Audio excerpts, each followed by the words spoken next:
Jadi baik, terima kasih atas waktu dan kesempatan yang diberikan kepada saya. Perkenalkan, nama saya Alino Apu Jangandewa, NIM 2101150016.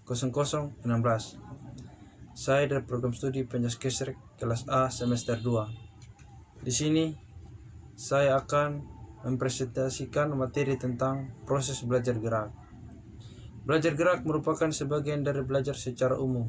Tujuannya adalah untuk menguasai berbagai keterampilan gerak dan mengembangkannya agar keterampilan gerak yang dikuasai bisa dilakukan untuk menyelesaikan tugas-tugas gerak untuk mencapai sasaran tertentu. Misalnya dalam belajar gerak keolahragaan, pelajar berusaha menguasai keterampilan gerak yang sesuai dengan macam cabang olahraganya dan kemudian memanfaatkannya agar keterampilan gerak tersebut bisa diterapkan dalam bermain, berlomba, atau bertanding olahraga. Mengenai proses belajar gerak, ini ada beberapa ahli yang telah berusaha mengemukakan teorinya.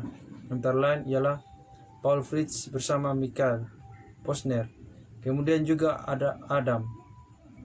Teori yang dikemukakan oleh Fritz dan Posner maupun yang dikemukakan Adam bisa menjelaskan fenomena belajar gerak. Fritz dan Posner di dalam menjelaskan tahapan atau fase belajar gerak lebih menekankan pada tingkat penguasaan pelajar, sedangkan Adam lebih menekankan pada bentuk perilaku pelajar. Fritz dan Posner mengemukakan proses belajar gerak keterampilan terjadi dalam 3 fase, yaitu fase kognitif, fase asosiatif, dan fase otonom. Fase kognitif merupakan fase awal dalam belajar gerak keterampilan. Pada fase kognitif, proses belajar diawali dengan aktif berpikir tentang gerakan yang dipelajari. Sedangkan fase asosiatif disebut juga fase menengah. Fase ini ditandai dengan tingkat penguasaan gerakan di mana pelajar sudah mampu melakukan gerakan-gerakan dalam bentuk rangkaian yang tidak tersendat-sendat pelaksanaannya. Dan fase otonom adalah bisa dikatakan sebagai fase akhir di dalam gerak. Di dalam membahas tentang fase belajar gerak keterampilan, Adam melihatnya dari segi bentuk perilaku yang terjadi pada diri pelajar. Adam berpendapat bahwa proses belajar gerak keterampilan terjadi dalam 2 fase, yaitu fase gerak verbal dan fase gerak. Yang dimaksud dengan fase gerak verbal yaitu fase belajar gerak di mana gerakan yang dipelajari masih berada pada pikiran pelajar.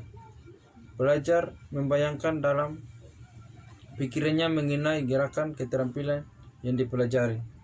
Sedangkan fase gerak merupakan kelanjutan dari fase gerak verbal.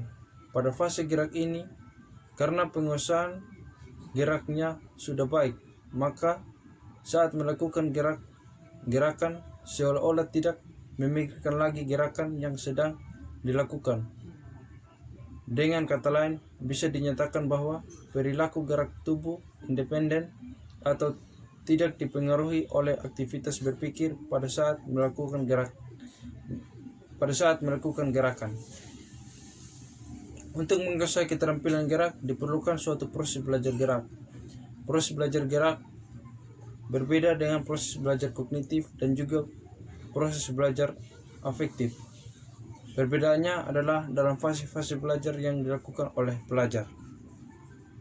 Sekian hasil presentasi mengenai materi proses belajar gerak. Terima kasih. Terima kasih atas waktu dan kesempatan diberikan kepada saya. Perkenalkan, nama saya Alino Apu Jangandewa, NIM 2101150016. Saya kelas A semester 2 dari program studi Penjas Kesrek. Di sini saya akan mempresentasikan tentang kondisi belajar gerak. Kondisi belajar gerak merupakan suatu istilah yang digunakan dalam dunia pendidikan yang mempunyai pengertian tertentu. Kata kondisi bisa berarti keadaan atau syarat, sedangkan belajar bisa berarti terjadinya perubahan pembawaan atau kemampuan setelah terjadinya proses edukatif.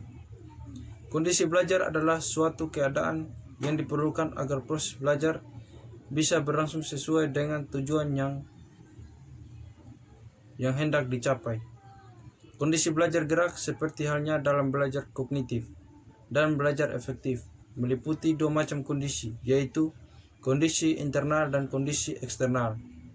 Tetapi sifat kondisi internal dan kondisi eksternal yang diperlukan adalah berbeda untuk setiap jenis belajar. Mengenai sifat kondisi internal dan kondisi eksternal lebih lanjut akan disajikan khususnya dalam belajar gerak.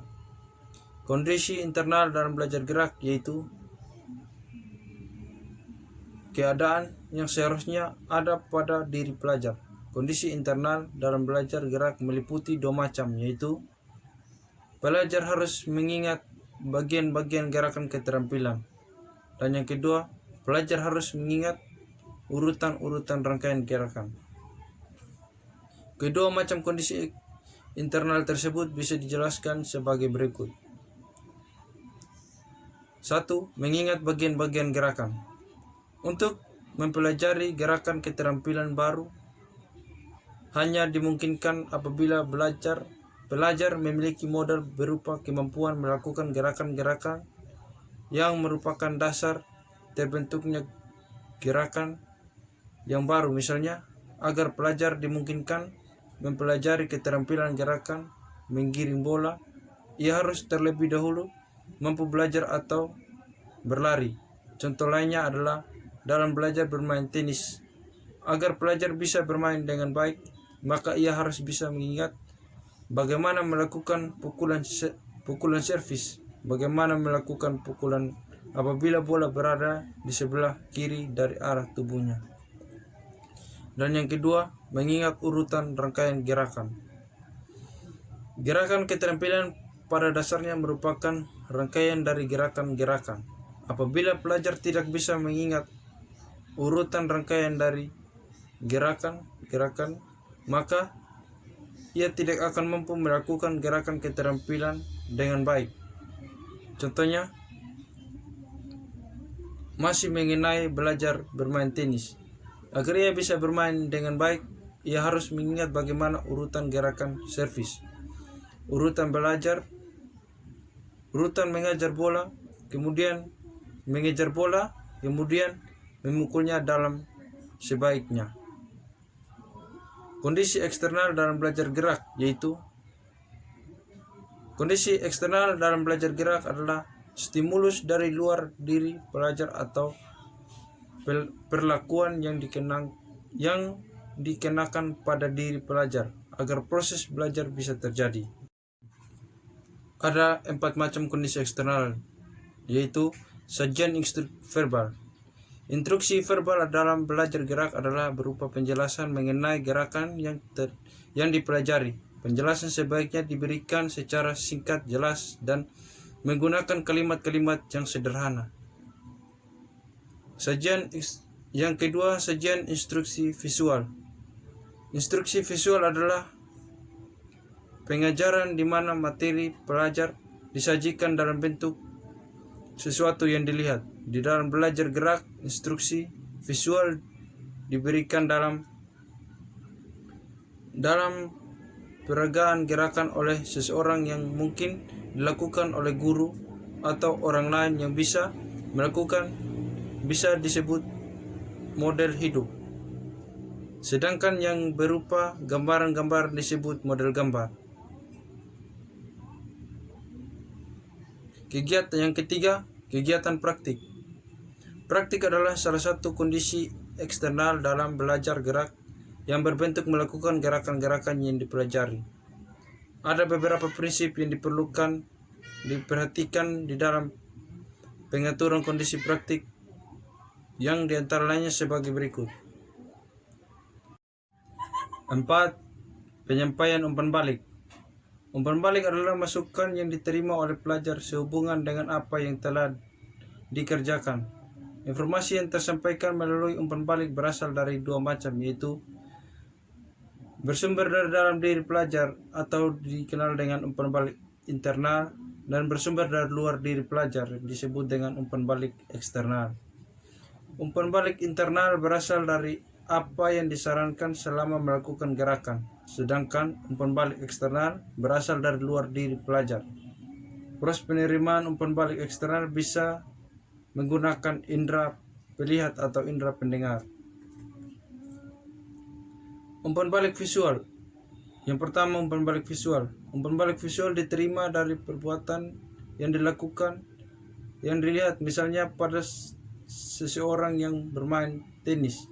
Contoh lainnya pada seorang yang memanah. Yang kedua, umpan balik auditori diperoleh dari sesuatu yang dapat didengar, misalnya pada saat melempar sasaran yang bisa berbunyi bila kena lemparan. Apabila sasaran yang dilempar berbunyi, maka pelempar menjadi tahu bahwa lemparannya mengenai sasaran. Di dalam penyampaian umpan balik agar bermanfaat bisa diperoleh sebesar-besarnya oleh pelajar, ada beberapa hal yang perlu diperhatikan oleh guru, yaitu antara lain: 1. Macam gerakan yang dipelajari. 2. Bentuk umpan balik yang perlu diberikan. Yang ketiga, lamanya waktu penyampaian. Yang keempat, siapa yang memerlukan. Yang kelima, ketepatan saat penyampaian. Yang keenam, karakteristik pribadi setiap pelajar. Yang ketujuh, tingkat kecerdasan setiap pelajar. Dan yang kedelapan, tingkat keterampilan setiap pelajar. Beberapa hal yang perlu diperhatikan di dalam penyampaian umpan balik tersebut antara lain sebagai berikut. Yang pertama, macam gerakan menjadi materi pokok yang sedang dipelajari hendaknya menjadi arah utama dalam pemberian umpan balik. Dan yang kedua, bentuk umpan balik apa yang sebaiknya diberikan oleh guru tergantung pada tingkat kesulitan gerakan yang dipelajari dan tingkat kesalahan yang dilakukan pelajar. Yang ketiga, lamanya waktu penyampaian umpan balik oleh guru hendaknya memperhatikan tingkat kepentingannya. Dan yang keempat, di dalam pengolahan belajar gerak yang klasik, guru hendaknya jeli melihat siapa di antara pelajar yang melakukan gerakan dengan baik. Sekian hasil presentasi materi tentang kondisi belajar gerak. Terima kasih.